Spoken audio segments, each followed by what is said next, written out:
Hello दोस्तों, welcome welcome my YouTube channel Krishna science academy या Krishna science world.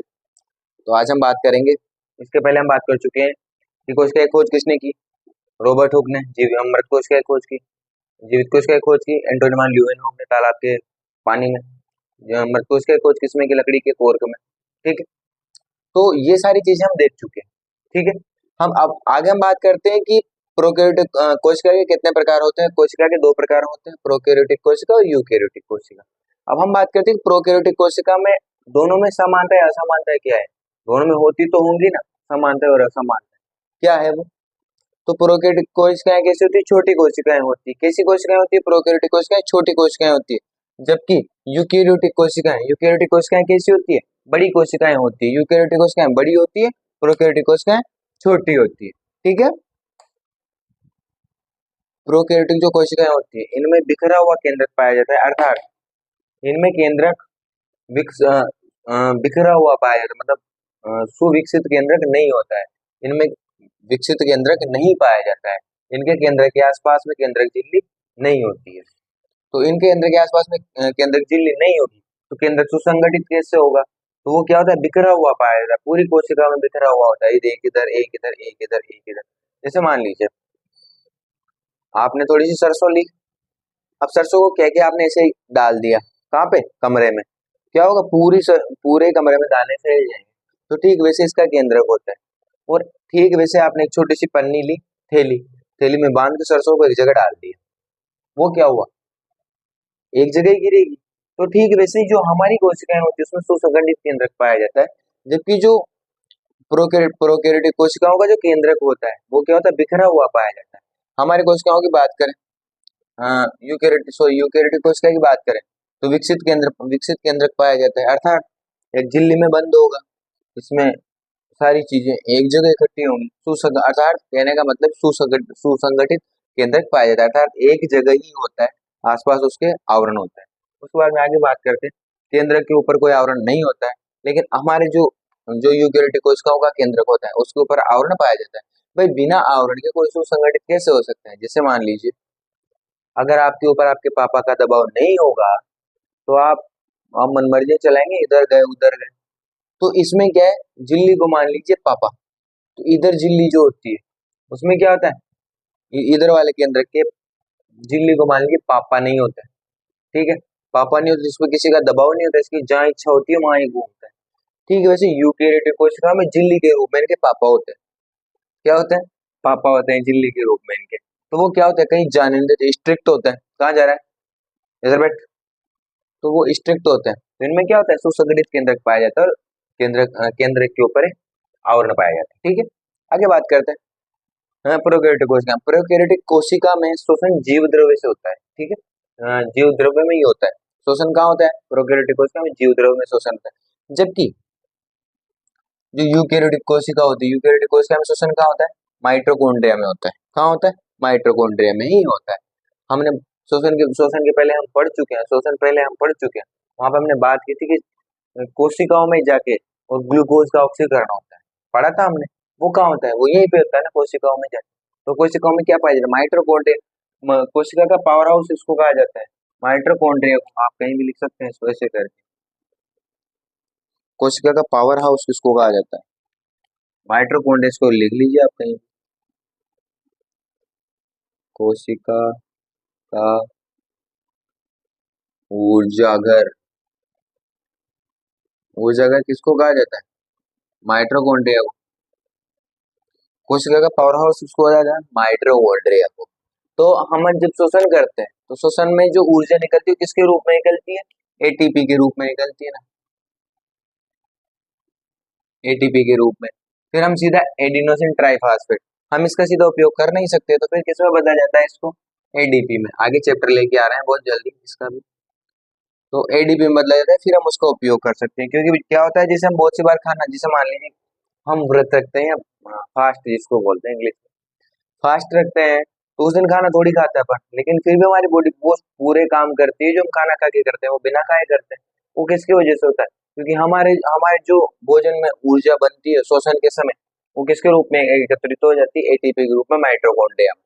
Mitochondria में एकत्रित हो जाती है। तो फिर क्या होता है, जब हम भोजन नहीं करते या हमें किसी कारणवश, किसी काम से, किसी कारणवश जब भोजन हम नहीं कर पाते, तो यही एटीपी हमारे शरीर को ऊर्जा देता है। ठीक है, आगे देखते हैं। तो शोषण की बात हो गई। प्रोकैरियोटिक कोशिका में शोषण किसके माध्यम से होगा? जीव द्रव्य में, जीव द्रव्य के माध्यम, जीव द्रव्य में ही होगा। क्योंकि यूकैरियोटिक कोशिका में शोषण कहाँ होगा? माइटोकॉन्ड्रिया में होगा। अब देखिए, अब इनमें क्या है, कुछ समानताएं हैं, उन समानताओं को हम देख लेते हैं। समानताओं के पहले एक लाइन ये है, अधिकांश एक कोश के जीवों में प्रोकैरियोटिक कोशिका पाई जाती है। जितने भी एक कोश के जीव हैं, उन सभी अधिकांश जीवों में क्या पाई जाती है? प्रोकैरियोटिक कोशिका पाई जाती है। क्योंकि वो कैसे होते हैं? छोटे ही होता है ना, ये भी कैसे होती है? छोटी होती है, बिना किसी काम की कोशिका।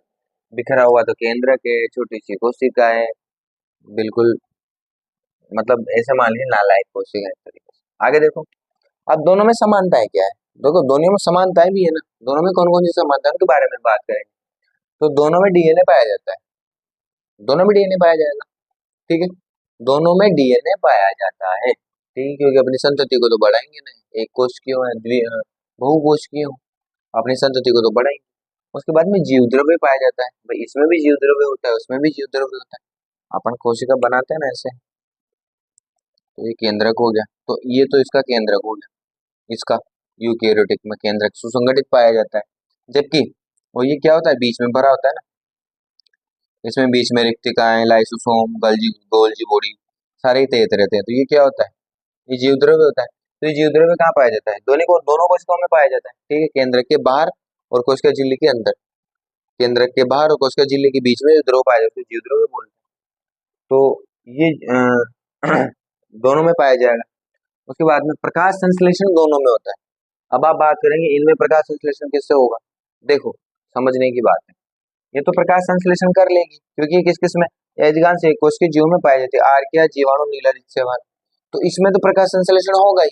ठीक है, लेकिन अब यूकैरियोटिक कोशिका में किससे होगा? अब देखिए, यूकैरियोटिक कोशिका में दो प्रकार के सजीव आते हैं ना, पौधे, पौधे और जंतु। ठीक है, ये आते हैं दोनों, पौधे और जंतु। तो जंतु तो प्रकाश संश्लेषण नहीं कर सकते, लेकिन कौन करेगा? पौधे तो कर सकते हैं ना। तो यूकैरियोटिक कोशिका में प्रकाश संश्लेषण होता है। ठीक है, आगे समझ में, आगे चलते हैं। कोशिका झिल्ली, भाई दोनों में कोशिका झिल्ली पाई जाती है। केंद्र के ऊपर कुछ नहीं पाया जाता, किसमें? प्रोकैरियोटिक में। जबकि यूकैरियोटिक में केंद्र के ऊपर भी आवरण पाया जाता है, इसीलिए वो केंद्र सुसंगठित होता है। लेकिन कोशिका झिल्ली दोनों में पाई जाएगी, तभी तो कोशिका बनी रहेगी। वरना अगर इसमें इसमें कोशिका झिल्ली है, इसमें कोशिका झिल्ली ना हो, तो कोशिका कहाँ से हुई फिर? वो तो पता नहीं, बहता हुआ पदार्थ हो गया कुछ। तो दोनों में कोशिका झिल्ली पाई जाती है, दोनों में कोशिका भित्ति भी पाई जाती है। अब देखो, अब फिर बात आती है कोशिका भित्ति की। तो इधर जो जंतु होते हैं, जंतु में कोशिका भित्ति नहीं पाई जाती, सिर्फ प्लांट सेल में कोशिका भित्ति पाई जाती है। क्या एनिमल सेल में कोशिका भित्ति पाई जाती है कि नहीं? लेकिन यूकैरियोटिक कोशिका दो दो में पाई जाती है ना। यूकैरियोटिक कोशिका आगे चल के डिवाइड होगी, पौधे और जंतु में। तो पौधों में क्या पाई जाती है? कोशिका भित्ति पाई जाती है। जैसे प्रकाश संश्लेषण किसमें हो रहा था? पौधों में हुआ था, जंतु में थोड़ी हुआ था। तो ठीक वैसे ही प्लांट सेल में क्या पाई जाती है? कोशिका भित्ति पाई जाती है। अब देखिए, दोनों में अंतर इतना सा है कि जो इधर यूकैरियोटिक कोशिकाओं के जो पौधों में जब कोशिका झिल्ली पाई जाती है, वो कोशिका झिल्ली किसकी बनी होती है? सेल्यूलोज की बनी होती है। आप नोट करते चलिएगा बेटा, आपके काम आएगा। चैनल को सब्सक्राइब करते रहिए, शेयर करते रहिए। तो जो कोशिका भित्ति जो यूकैरियोटिक्स में होती है, वो किसकी बनी होती है? सेल्यूलोज की बनी होती है। किसकी बनी होती है? सेल्यूलोज की बनी होती है। जबकि यूकैरियोटिक जितने भी जीव होते हैं, उनमें जो कोशिका भित्ति होती है, किसकी बनी होती है? पेप्टिडोग्लाइकेन की बनी होती है। किसकी बनी होती है? पेप्टिडोग्लाइकेन की बनी होती है। ठीक है, अब उसके बारे में अब आगे बात करते हैं कि ये प्रो यूकैरियोटिक कोशिका की, इसमें विभिन्न प्रकार के कोशिकांग सुव्यवस्थित उपस्थित होते हैं। भाई सभी प्रकार के कोशिकांग इसमें पाए जाते हैं। कौन कौन से कोशिकांग हैं? तो ये माइटोकॉन्ड्रिया हो गया आपका, लाइसोसोम, सेंट्रोसोम, गोल्जी बॉडी, रिक्टिका है। तो सारे जो कोशिकांग हैं वो उपस्थित होते हैं सुव्यवस्थित। ऐसा नहीं है इधर इधर नहीं, वो सुव्यवस्थित होते हैं। ठीक है, अब इधर देखिए, इधर ना लाइसोसोम पाया जाता है, ना सेंट्रोसोम पाया जाता है, ना गोल्जी बॉडी पाई जाती है, ना और कुछ पाया जाता है, और ना माइटोकॉन्ड्रिया पाया जाता है। तो इससे जो प्रोकैरियोटिक कोशिका है इसमें कुछ भी नहीं पाया जाता, बहुत कम चीजें पाई जाती है, इसलिए क्या है खुद को विकसित नहीं कर पाई। ठीक है, तो ये बात हो गई। अब हम आगे जो बात करेंगे वो बात करेंगे माइटोकॉन्ड्रिया, लाइसोसोम, सेंट्रोसोम, गोल्गी अर्थात कोशिकांगों के बारे में आगे हम बात करने वाले हैं। आप इनको लिखिए, लिखते चलिए और लोगों के साथ चैनल को शेयर करते रहिए और लोगों को बताइए आपको कैसा लगा। कोई अगर किसी टॉपिक में आपको यहाँ पे भी कोई दिक्कत आती है तो आप मुझे कमेंट करके बताइए और आप इसको लिखिए, इसके स्क्रीनशॉट ले सकते हैं आप। तो हम बात करते हैं कोशिकांगों की। कोशिकांग क्या होते हैं, ठीक है, तो हम अब बात करेंगे कोशिकांगों। कोशिकांग क्या होते हैं? तो हमारी कोशिकाओं में विभिन्न प्रकार के कोशिकांग पाए जाते हैं। प्रोकैरियोटिक कोशिका हो या यूकैरियोटिक कोशिका हो। यूकैरियोटिक कोशिका की हम कोशिका कोशिका जो होती है उसमें दो प्रकार की कोशिकाएं होती है, जंतु सेल, पादप सेल। तो उनमें कौन कौन से प्रकार के कोशिकांग पाए जाते हैं? जंतु सेल, पादप सेल हम लास्ट में देखेंगे क्या होता है, लेकिन इनमें कौन कौन से प्रकार के कोशिकांग पाए जाते हैं उनके बारे में हम अभी अब डिटेल से अध्ययन करेंगे। ठीक है, तो आप देखिए और आप इसको नोट डाउन करते चलिएगा। तो सबसे पहले बात करते हैं कोशिका झिल्ली की। तो सबसे पहला जो हमको वो कोशिका झिल्ली। तो कोशिका झिल्ली, ये कोशिका झिल्ली जो होती है इसको सेल मेम्ब्रेन या प्लाज्मा झिल्ली या प्लाज्मा मेम्ब्रेन भी बोलते हैं। ये आप देखिए कोशिका झिल्ली कहाँ पाई जाती है? जंतु पादप दोनों में उपस्थित होती है। तो जंतु और पौधे दोनों में क्या पाई जाती है? कोशिका झिल्ली पाई जाती है। अर्थात जैसे मान लीजिए ये कोशिका है और ये क्या है, ये इसका केंद्रक है। इसका जो बाहरी आवरण होता है ये क्या होता है? ये कोशिका झिल्ली होता है। ठीक है, ये जंतु और पौधे दोनों में पाई जाती है। ठीक है, तो ये क्या होता है? जंतु और पौधे दोनों में पाई जाती है। कोशिका झिल्ली किसकी बनी होती है? कोशिका झिल्ली प्रोटीन की बनी होती है। कोशिका झिल्ली किसकी बनी होती है? प्रोटीन की बनी होती है। अब देखो वायरस को छोड़कर पौधों, जंतुओं, प्रोकैरियोटिक तथा कवक कोशिकाओं में पाई जाती है। अब हमने देखा था अभी थोड़ी देर पहले, हम बात कर चुके प्रोकैरियोटिक और यूकैरियोटिक कोशिका क्या होती है। ठीक है, तो प्रोकैरियोटिक और यूकैरियोटिक कोशिका, प्रोकैरियोटिक कोशिका में पाई गई थी ना झिल्ली, कोशिका झिल्ली। तो प्रोकैरियोटिक कोशिका में, जंतुओं में, कवक कोशिकाओं में, पौधों में, सब में क्या पाई जाती है? कोशिका झिल्ली। लेकिन वायरस में नहीं पाई जाती, क्योंकि वायरस क्या है? सजीव और निर्जीव जगत का क्या कहा जाता है उसको? योजक कड़ी कहा जाता है उसको। सजीव और निर्जीव के बीच की योजक कड़ी कहा जाता है किसको? वायरस को। ठीक है, तो उसमें सारे गुण अलग होते हैं। ठीक है, उसके आगे बात करते हैं। कोशिका की सबसे बाह्य झिल्ली होती है जो विभिन्न प्रकार के अणुओं, कोशिकाओं के अंदर आने जाने से नियंत्रण रखती है। तो क्या होता है? ये क्या है? सबसे बाहरी आवरण होता है। जैसे मान लीजिए कोई एक मल्टी है, मल्टी एक बिल्डिंग है, बिल्डिंग के बाहर क्या होता है? गार्ड होता है। गार्ड होता है ना, चारों तरफ दीवार होती है, गेट होता है, गेट के वहां पे गार्ड होता है। तो ठीक उसी गार्ड का काम करती है कोशिका झिल्ली। ठीक है, तो जैसे मान लीजिए गार्ड का पूरा पहरा लगा हुआ है आसपास, तो कोई भी पदार्थ, विभिन्न प्रकार के पदार्थ जो भी अणु है वह अंदर जाएगा या बाहर आएगा, तो वो उसका नियंत्रण कौन करती है?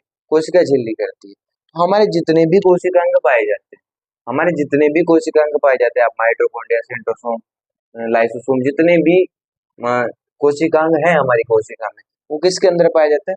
कोशिका झिल्ली के अंदर। ये ठीक वैसा ही हो गया। जैसे मान लीजिए आप कहीं गए, आप मार्केट गए, ठीक है, अब आपको क्या लेना है? आप मार्केट गए, आपके पास थैला एक है, एक थैली है आपके पास। ठीक है, अब आपके पास एक थैली है, अब आपने सबसे पहले लिया एप्पल, ले लिया आपने, रखा थैली में। थोड़े आगे गए, आपको लगा ये वाला शैम्पू ले लेते हैं, शैम्पू रखी। थोड़े आगे गए, ये वाली सब्जी ले लेते हैं, सब्जी भी थैली में डाल। तो जिस प्रकार से एक ही थैली में हम सारे सामान भर के लाए, तो उसी प्रकार इसी कोशिका झिल्ली के अंदर हमारे जितने भी कोशिका की कोशिकांग होते हैं वो इसी कोशिका झिल्ली के अंदर पाए जाते हैं। ठीक है, तो ये हो गई हमारी कोशिका झिल्ली। आगे बात करते हैं कोशिका भित्ति की। देखिए कोशिका भित्ति क्या होती है?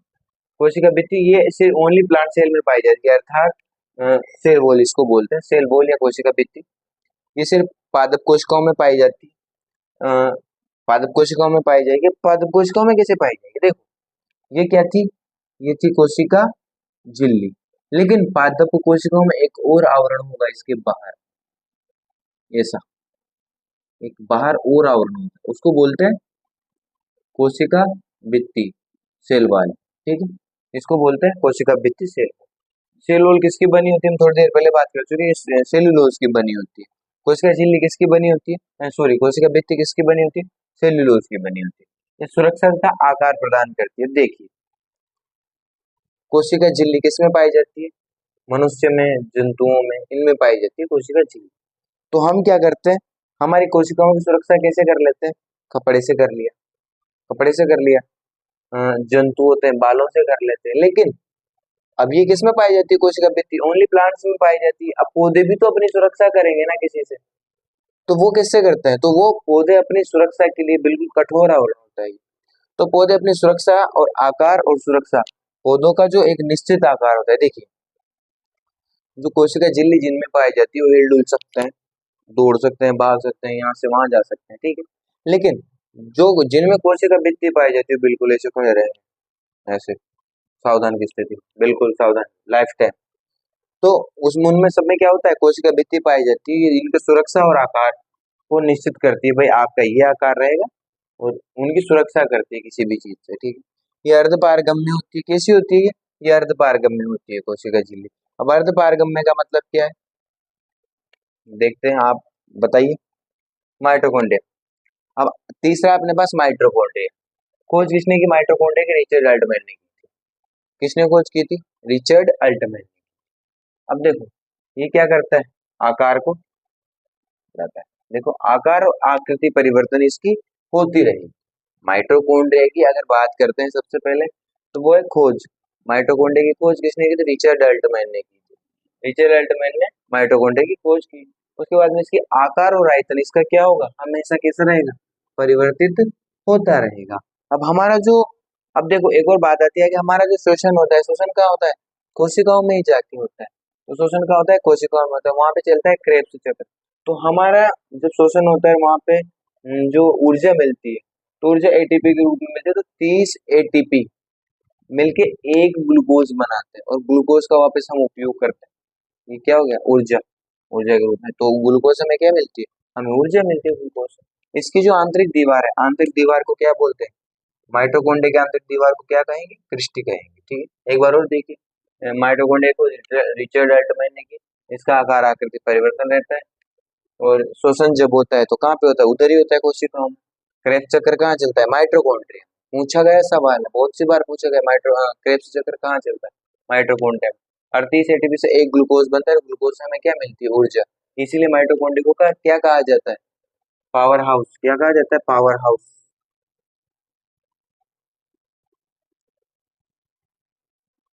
पावर हाउस या ऊर्जा घर या शक्ति ग्रह, कुछ भी, दो तीन नाम।